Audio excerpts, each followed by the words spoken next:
Hello, welcome to just active.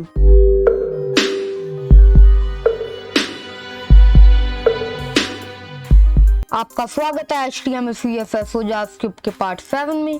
आज की video का हमारा टॉपिक है द इमेज एलिमेंट्स। अब ये इमेज एलिमेंट्स क्या होते हैं? The img tag is used to embed an image in an web page. जो इमेज टैग होते हैं वो हमें एक इमेज को एक वेबसाइट में लगाने में हेल्प करते हैं। The img tag have two required attributes.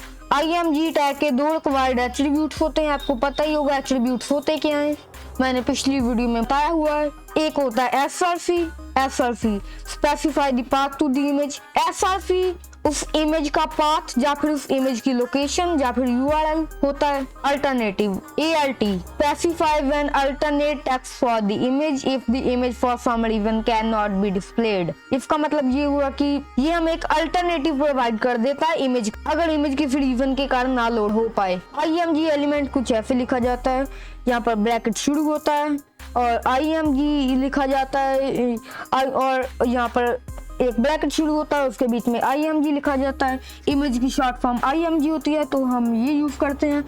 src is equal to double quotes URL, ये पूरा एक एट्रीब्यूट है और ये एक URL। यहाँ पर हमें उस इमेज की लोकेशन देनी हो या फिर उस इमेज का फाइल पाथ। ये एक वाइड एलिमेंट होता है, ये बंद नहीं होता, ये सिर्फ खुलता ही है। इमेज टैग को हम कुछ ऐसे यूज करते हैं, bracket img src is equal to double quotes के अंदर इमेज का लिंक। अब आप सोचोगे ये वाला कौन सा लिंक है? pixum.photos। जैसे हमने पहले lorem ipsum किया था वैसे एक होता है lorem pixum। आप इनकी वेबसाइट पर जाओगे तो आपको वहां पर ये वाला लिंक मिल जाएगा। अगर आप ये इसको src में पेस्ट कर देते हो, src की फुल फॉर्म होती है फोर्स। जैसे lorem ipsum हमें कोई भी रैंडम टेक्स्ट जनरेट कर देता था, वैसे lorem pixum हमें रैंडम इमेज जनरेट कर देता है। जैसे कि हमने फर्स्ट टाइम रन किया तो हमें कुछ एफ रिजल्ट मिलेगा और सेकंड टाइम रन करेंगे तो कुछ एफ रिजल्ट देखने को मिलेगा। ये रैंडम होते हैं तो आपके कंप्यूटर पर कुछ और रिजल्ट मिलेंगे। अब ये अल्टरनेटिव एट्रीब्यूट क्या होता है? altb जिसको कहते हैं। वैसे ही हम सबसे पहले bracket img src is equal to यहाँ पर इमेज का लिंक और यहाँ पर alt alternative is equal to empty road. अभी अल्टरनेटिव क्या होता है? इस इमेज का अल्टरनेटिव, अगर ये इमेज किसी कारण की वजह से ना लोड हो पाए तो उसकी जगह यहाँ पर ये वाला टेक्स्ट आ जाएगा एम्प्टी रोड। ये इमेज की जगह पर लिखा आ जाएगा एम्प्टी रोड। ये ज्यादातर सर्वर के इशू के कारण होता है कि सर्वर स्लो हो या फिर आपकी वेबसाइट में कुछ एरर हो, इमेज की सर्वर की वजह से ना लोड हो पाए तो यहाँ पर लिखा आता है एम्प्टी रोड। इसको हम आगे जाके प्रैक्टिकल भी ट्राई करेंगे। अब हमने जो भी इमेज एलिमेंट के बारे में सीखा हम उसको ट्राई करते हैं। अब हमने जिस जगह पर अपनी इंडेक्स फाइल बनानी है हम उस फोल्डर को ओपन कर लेंगे और उस फोल्डर को ओपन करके राइट क्लिक करेंगे और उसमें ओपन विद VS कोड कर लेंगे और उसके बाद हम यहाँ पर क्लिक कर एक न्यू फाइल कर लेंगे जिसका नाम रखेंगे हम index.html और उसके बाद जब ये फाइल ओपन हो जाए तो सबसे पहले हमें HTML का बेसिक टेम्पलेट लिखना होगा। बेसिक टेम्पलेट का सबसे पहला टैग है HTML के बीच में होता है हेड HEAD। हेड सबसे पहले हेड आता है। जैसे हम अपनी बॉडी का एग्जांपल ले लें, सबसे पहले हमारी बॉडी में हेड आता है और उसके बाद सारी बॉडी आती है। हेड के अंदर होता है टाइटल TITLE टाइटल। जैसे इस वेब पेज का टाइटल होगा IMAGEELEMENTS इमेज एलिमेंट्स। फिर उसके बाद हेड टैग के बाहर हमने बॉडी टैग लगाना है। बॉडी टैग के अंदर हम अपना मेन कंटेंट लिखेंगे। अभी हमने इमेज टैग को ट्राई करना है तो हम वो लिखेंगे। उसके लिए हमें लिखना होगा img। अगर हम अभी VS कोड यूज कर रहे हैं तो हमें यहाँ पर दो एट्रीब्यूट्स देखने को मिल रहे हैं। हमने ये नहीं लिखे, ये VS कोड ने अपने आप जनरेट किए हैं। बट अगर हम कोई और सॉफ्टवेयर यूज कर रहे हो तो हमें मैन्युअली लिखना पड़ेगा। जैसे ब्रैकेट img ब्रैकेट क्लोज उसके बीच में src।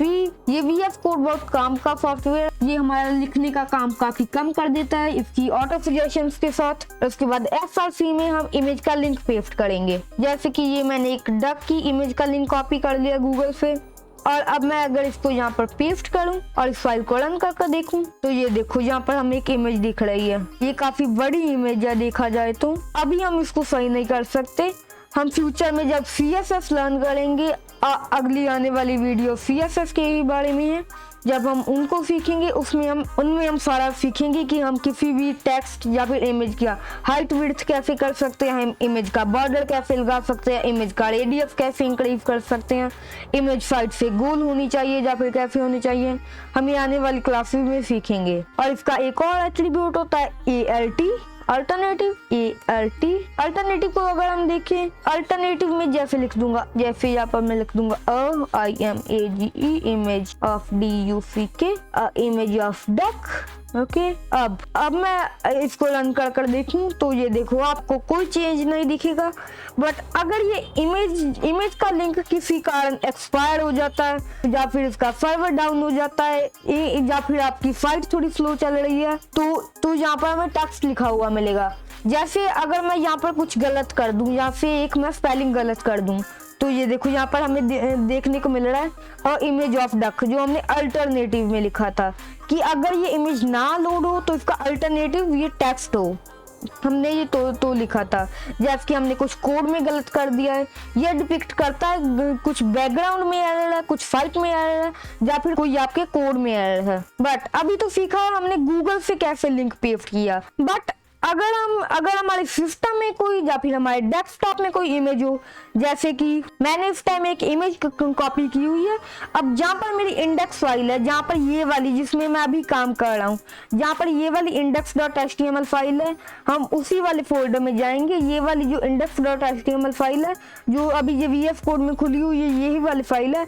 जिस फोल्डर में ये फाइल है हमें उसी फोल्डर में जाकर वो वाली इमेज पेस्ट कर देनी होगी जो इमेज हमने अपनी वेबसाइट में लगानी है।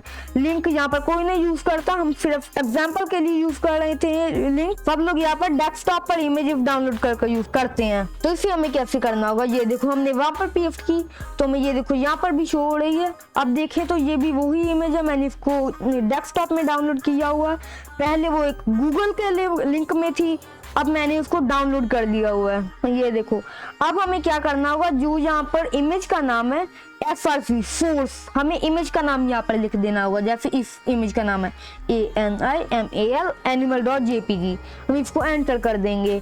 यहाँ पर PNG भी हो सकता है, WebP भी हो सकता है, आपको उसकी एक्सटेंशन का ध्यान रखना होगा। यहाँ पर हमें इमेज का नाम डाल देना होगा, पर आपको ये ध्यान रखना होगा इमेज उसी फोल्डर में हो जहाँ पर आपकी इंडेक्स फाइल है। अब अगर हम इसको अब रन कर देखें तो ये देखो ये भी अब वही इमेज है, बट अभी इसका थोड़ा साइज बड़ा हो चुका है क्योंकि यहाँ पर हमने डाउनलोड किया और इमेज में थोड़ा सा तो फर्क पड़ेगा। हम लिंक नहीं यूज करते, हम उसकी जगह यहाँ पर फाइल कंप्यूटर में डाउनलोड कर लेते हैं और यहाँ पर SRC में फाइल का नाम लिख देते हैं या फिर फाइल की लोकेशन लिख देते हैं। अब अगर हमने सीख लिया कि इमेज टैग अब हम कैसे यूज करते हैं, अब हम इस इमेज टैग की मदद से एक प्रोजेक्ट बनाना सीखेंगे।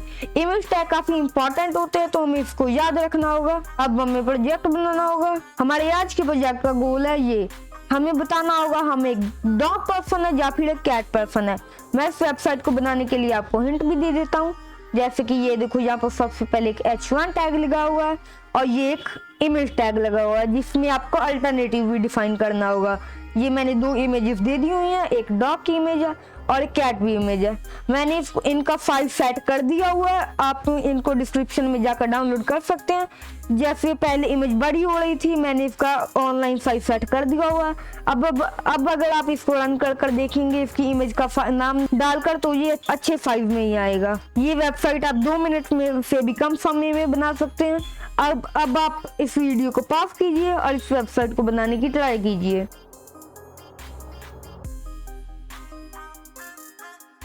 मुझे उम्मीद है आपने इस वेबसाइट को बनाने की ट्राई की होगी। अगर आपसे नहीं बनी तो अब मैं इसका सोल्यूशन भी बताने लगा हूँ। सबसे पहले हमें एक न्यू फाइल क्रिएट करनी होगी जिसका नाम रखेंगे हम index.html, index.html। उसके बाद HTML का बेसिक टेम्पलेट। मैं आपको एक ट्रिक बताता हूँ जो मैंने पिछली वीडियो में बताई हुई है शायद। हमें यहाँ पर शिफ्ट दबाकर एक्सक्लेमेशन साइन डालना होगा। तो हम अगर ये देखो VS कोड ने हमें ऑप्शन दे दिया और अगर हम एंटर करेंगे HTML का टेम्पलेट बनाया मिल चुका हुआ है। आप अब अगर आप देखो यहाँ पर हमें जो एक्स्ट्रा टैग दिए हुए हैं, वैसे इनकी कोई ज़रूरत तो नहीं होती, आप इसको डिलीट भी कर सकते हो, इनकी कोई ज़रूरत नहीं होती, ये वैसे ही दिए होते हैं। और ये भी 2 फालतू टैग है, इनकी भी कोई ज़रूरत नहीं होती। ये हमारा मेन टेम्पलेट आ चुका है और यहाँ पर भी एक एक्स्ट्रा लाइन दी हुई है, इसको भी हम डिलीट कर देंगे, ये भी फालतू दी होती है। आप देखोगे ये क्या है, लैंग्वेज इंग्लिश। ये डिनोट करती है कि हम इसको इंग्लिश में लिख रहे हैं। इसको अभी डिलीट कर दो, इसकी भी जरूरत नहीं है क्योंकि ये मॉडर्न HTML है, इसमें इन चीजों की जरूरत नहीं होती। और बॉडी के अंदर सबसे पहले अगर हम अभी गोल को देखें, सबसे पहले यहाँ पर एक H1 है। अगर आप एक कैट पर्सन हो तो यहाँ पर आप लिखोगे I am a cat person और यहाँ पर एक कैट की इमेज लगाओगे। सबसे पहले हम एक H1 लगाएंगे, H1 के अंदर लिखेंगे आई am a DOGPERSON, I am a dog person. अगर आप एक कैट पर्सन हो तो आप यहाँ पर लिखोगे I am a cat person और उसके बाद आप यहाँ पर IMG टैग यूज करोगे। SRC में हम फाइल का नाम लिख देंगे। एक फाइल का नाम है डॉग और एक फाइल का नाम है कैट। आप अगर कैट पर्सन हो तो आप cat.jpg लिखोगे और अगर आप डॉग पर्सन हो तो आप लिखोगे dog.jpg dog.jpg। और अल्टरनेटिव में यहाँ पर लिख रहा हूँ IMAGE image of DOG image of dog. आप यहाँ पर कुछ भी लिख सकते हो। और अब अगर मैं यहाँ पर इसको रन कर देखूँ तो ये देखो, तो ये हमारी वेबसाइट तैयार है। ये देखो, ये सेम रिजल्ट हमें मिले हैं। अब हमारी वेबसाइट तैयार है। आज हमने इमेज एलिमेंट के बारे में सीखा। आज की वीडियो में इतना ही। Thank you for watching.